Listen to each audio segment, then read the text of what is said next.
Bonjour à tous. Avec ce dossier Les résistances en France, nous allons justement en mesurer la diversité à travers un corpus documentaire de 6 documents, 2 iconographies, dont une affiche et une photographie en noir et blanc, le témoignage de Luc de la Bardoni, le rapport envoyé au service secret de la France libre à Londres de Jean Moulin le 4 juin 1943, le premier numéro paru en décembre 1941 du journal résistant et clandestin Franc-Tireur et enfin une carte des principaux maquis en France avant le franchissement de la ligne de démarcation par les Allemands qui vont occuper la zone dite de la France libre en novembre 1942. Cette jeunesse des maquis, j'avais évoqué effectivement les jeunes gens que vous voyez ici dans ce maquis de Venelle en 1944, se réfugiant dans l'arrière-pays des Alpilles montagneuses, à l'écart des commandantures allemandes installées dans les villes. Ces jeunes gens rejoignent ces maquis, ces groupes clandestins, parfois motivés par un idéal. C'est le cas de Luc de la Bardoni, qui témoigne de son entrée dès juin 1940, après avoir entendu à la BBC l'appel du 18 juin du général de Gaulle, être entré en résistance. En résistance, d'abord en s'entourant d'un petit cercle de très bons amis sur qui il peut compter, avoir confiance. Le risque d'être dénoncé est majeur. Aussi, un recrutement très prudent.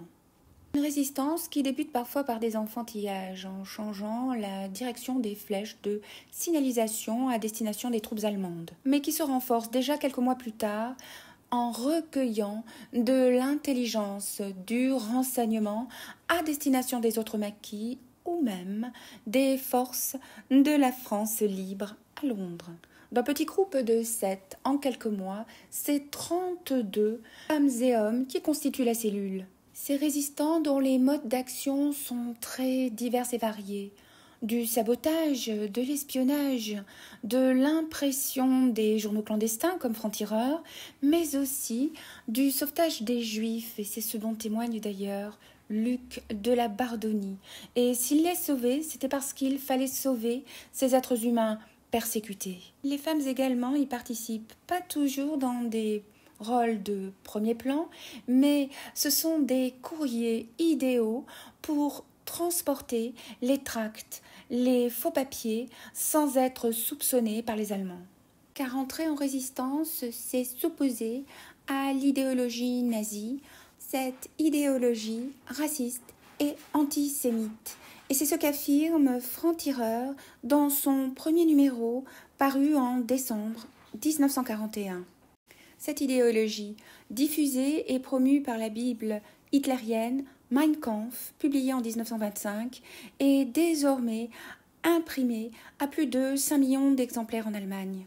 À ce totalitarisme de race, ce totalitarisme d'exclusion, Franc-Tireur oppose une idéologie de liberté, une véritable démocratie. Et ici, vous mesurez également un engagement idéologique de ces résistants du côté de la défense de la liberté, du côté de la défense d'un modèle de société.